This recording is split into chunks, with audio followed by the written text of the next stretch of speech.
Bien chers amis de Café Évangile, Jésus prit avec lui Pierre, Jacques et Jean et gravit la montagne pour prier. Pendant qu'il priait, l'aspect de son visage devint autre et son vêtement devint d'une blancheur éblouissante. Voici que deux hommes s'entretenaient avec lui. C'étaient Moïse et Élie, apparus dans la gloire. Ils parlaient de son départ qui allait s'accomplir à Jérusalem. Tels sont les quelques extraits de l'évangile de ce deuxième dimanche de Carême. Bien chers amis, les lectures de ce dimanche nous présentent Dieu comme le Dieu de l'alliance. Celui qui a pris l'initiative de sauver l'humanité en proposant une alliance avec elle. Je vais sceller avec vous une alliance. Vous serez mon peuple, je serai votre Dieu. Mais la question que nous pouvons nous poser en ce deuxième dimanche de Carême, en écoutant les lectures, est celle-ci. Qu'est-ce que l'alliance a à voir avec le Carême? Chers amis, la première des choses à retenir, c'est que l'histoire de Dieu avec l'humanité est depuis le début une histoire d'alliance. C'est-à-dire que Dieu, en créant l'homme,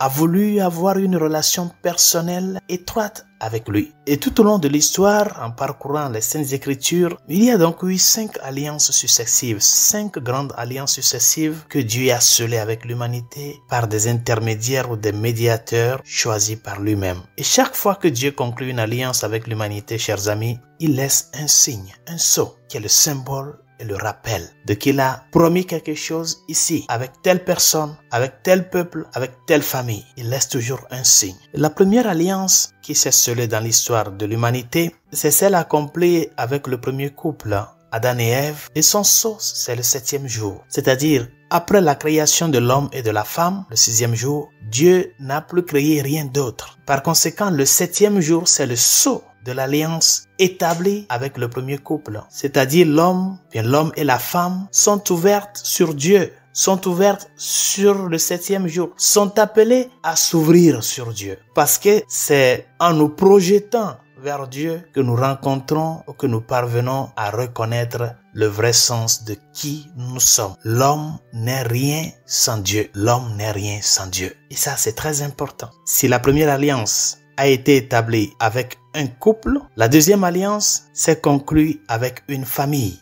Noé et sa famille. Et le sceau de cette alliance, c'est l'arc-en-ciel. Avec Abraham, notre père dans la foi, Dieu a conclu la troisième alliance avec lui, Abraham, et tout son tribut, scellé par la circoncision. La quatrième alliance, c'est avec un peuple, le peuple d'Israël, par l'intermédiaire de Moïse. Et Dieu va sceller cette alliance par le sang des animaux versés sur l'autel et aspergés sur les hommes. Et la dernière alliance, la complète, la nouvelle et éternelle, est celle qu'il a établie avec toutes les nations, et dont le sceau est le corps et le sang du Christ, son Fils bien-aimé. Chers amis, en y regardant de plus près cet historique des alliances, nous constatons que le plan de salut de Dieu s'étend et s'approfondit depuis le début. D'un couple à toute l'humanité. Vous voyez, il a commencé à faire alliance avec un couple. Il a terminé avec toute l'humanité. Pour que tous aient accès à lui et à la restauration de cette relation filiale avec Dieu. Pourquoi je vous raconte tout cela, chers amis? C'est pour nous amener à prendre conscience du grand amour que Dieu le Père nous a manifesté jusqu'à sa plénitude en son Fils Jésus-Christ. Il ne nous a jamais abandonnés et ne nous abandonne jamais, même dans nos égarements, mais plutôt nous a raccrochés et continue à nous rapprocher les uns des autres en son Fils Jésus-Christ notre Seigneur. C'est pourquoi l'évangile de la transfiguration que nous venons d'écouter dans ce contexte de Carême nous rappelle que le salut nous est venu par la chair du Fils